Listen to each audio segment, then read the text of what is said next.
रांची में 18 महीने की लापता बच्ची मामले में पुलिस को नाले के पास हड्डी और मांस के कुछ टुकड़े मिले हैं। हालांकि अब तक यह पुष्टि नहीं हुई है कि बरामद अवशेष उसी बच्ची के हैं या किसी और के।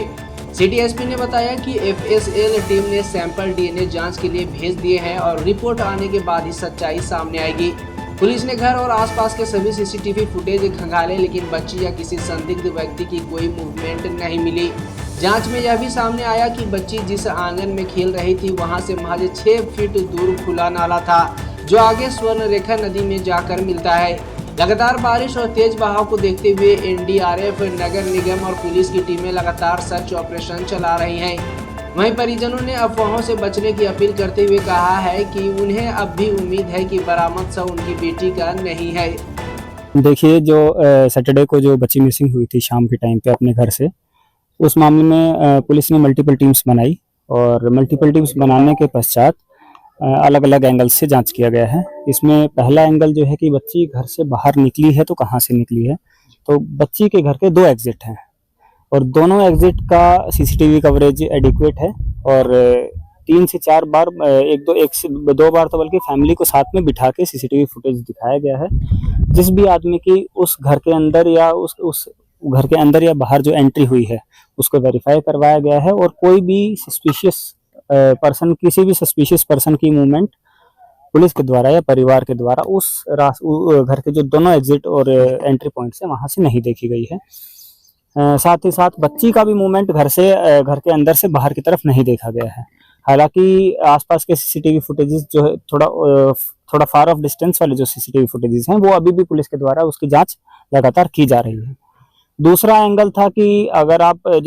जहां बच्ची खेल रही थी, तो जिस आंगन में बच्ची खेल रही थी वो आंगन महज 6 फीट दूर एक नाले में ओपन होता है और जो बच्ची के परिवार वाले हैं वो उस टाइम घर के अंदर ही थे और घर के अंदर एक रूम में बैठ के पांच लोग ये लोग बात कर रहे थे।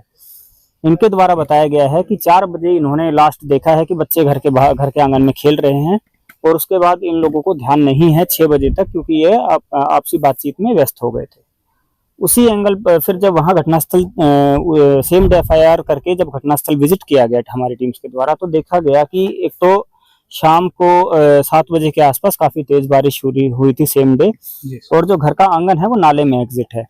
उसी आधार पर पुलिस की मल्टीपल टीम्स को लगाया गया, एनडीआरएफ को लगाया गया, नगर निगम से भी सहायता ली गई है और सर्च जो है कल परसों रात से ही ये सर्च कंटिन्यू लगातार दिन में एनडीआरएफ की टीम्स के द्वारा और नगर निगम की टीम्स के द्वारा सर्च किया जा रहा है। और जो घटना स्थल है वहां से लेके ये यहाँ एक पॉइंट है जो ये नाला आगे जाके स्वर्णरेखा नदी में मिल जाता है और ये भी एक स्वर्णरेखा नदी की ट्रिब्यूटरी है छोटी। तो इस पॉइंट पर जब हमारी टीम्स लगातार आज सर्च कर रही थी तो एनडीआरएफ की टीम और नगर निगम की टीम, उनके द्वारा देखा गया कि एक पॉइंट ऐसा है जहां 4 से 5 डॉग्स जो है उन्होंने वो कुछ नोचने में लगे हुए हैं और तुरंत उस पर वहां से मूवमेंट करते हुए उनको भगाया गया। फिर वहां देखा गया कि मांस का और हड्डी का टुकड़ा वहां पड़ा है और काफी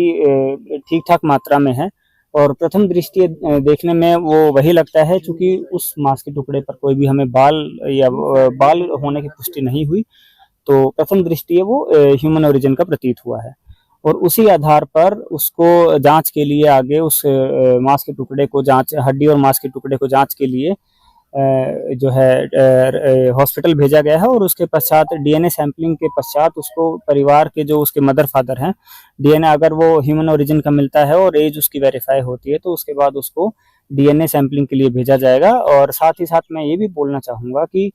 ये एक जो भी कोई भी हमें छोटी से छोटी चीज कुछ भी रिकवर अगर होती है तो हम उस चीज को पुलिस जांच के घेरे में लेते हुए उसके ऊपर पुलिस के द्वारा जांच की जा रही है। पुलिस की टीम अभी भी सर्च करने में लगी हुई है और मल्टीपल एजेंसीज, एनडीआरएफ भी लगातार सर्च करने में लगी हुई है। जहां ये नदी स्वर्णरेखा नदी की बड़ी वाली जो नदी है उसमें जाके जहां मिलती है वहां भी एक ऐसा पॉइंट है जहां काफी स्टिल वाटर है, तो वहां अभी भी टीम्स के द्वारा सर्च जो है टीम्स के द्वारा किया जा रहा है। ड्रोन से भी लगातार 3 दिन से जो है नदी की मॉनिटरिंग की जा रही है। अभी भी टीम्स जो हैं जो नदी के उस तरफ वाले दूर दराज वाले जो सीसीटीवीज हैं उनको भी वेरीफाई किया गया है। हालांकि उसमें बच्ची की मूवमेंट की या किसी भी संदिग्ध आदमी की मूवमेंट की अब तक कोई भी पुष्टि नहीं हुई है किसी भी सीसीटीवी फुटेज में। और साथ ही साथ जो टेक्निकल एनालिसिस भी उस एरिया का किया गया है कि कौन उस एरिया में किस व्यक्ति का मूवमेंट हुआ है, किसी सस्पिशियस मोबाइल का मूवमेंट हुआ है, तो उसको भी अभी हम लोग कंफर्म नहीं कर पाए हैं, क्योंकि कोई भी बच्ची का घर के बाहर जो है एक भी मूवमेंट शाम के 3:30 बजे के बाद, जब बच्ची अपने माता पिता के साथ घर आई थी, उसके बाद बच्ची का घर से बाहर कोई भी मूवमेंट नहीं दिखाया है। और एडिक्वेट कवरेज जो है उस घर के दोनों गेट्स का है, वो एडिक्वेट कवरेज है, जिसमें इवन छोटे से छोटे डॉग तक का भी मूवमेंट उसमें दिख रहा है। तो इसी के साथ अभी हम आगे पुलिस की टीम जांच में आगे जांच कंटिन्यू रखेगी और सर्च भी अभी कंटिन्यू रहेगी। देखिए, पुलिस जो है परिवार के साथ है, फीडबैक मैकेनिज्म के साथ पुलिस ये काम कर रही है। बच्ची का जो सर्च है वो फीडबैक मैकेनिज्म के साथ ही कर रही है। हालांकि मैं इस आपके माध्यम से ये एक और बात बोलना चाहूंगा कि जैसे कि आप सभी लोगों ने भी देखा होगा कि जिस सर्कमस्टेंसेस में जहां बच्ची खेल रही थी, तो आप बाकी लोगों से भी मैं अपील करूंगा कि ऐसी जगह पर अपने बच्चों को ना छोड़ें कि जहां ओपन एरिया में नाला के बगल में खेल रहे हैं, या फिर जहां आपका घर का जो ओपनिंग है वो डायरेक्ट नाला में है। और उसके बाद बारिश भी काफी ज्यादा हो गई थी, तो मेरी सभी लोगों से उम्मीद है और सभी लोगों से मेरी अपील भी है कि जो छोटे बच्चे हैं आप उनका ख्याल रखें। और किसी भी इस तरह की जो प्रोबेबली जो इस तरह की एक्सीडेंटल अप्रिय जो घटना है उसको होने से आप लोग उसको अवॉइड करें, क्योंकि ऐसी घटनाओं के पश्चात जो सर्च है उसमें काफी ज्यादा रिसोर्सेज का यूज होता है। और हालांकि पुलिस हर एंगल से जांच कर रही है, लेकिन ये ऐसी घटनाओं को आप अवॉइड करिए। और मेरी जनता से ये अपील रहेगी कि इस तरह की घटनाओं को ना होने दें।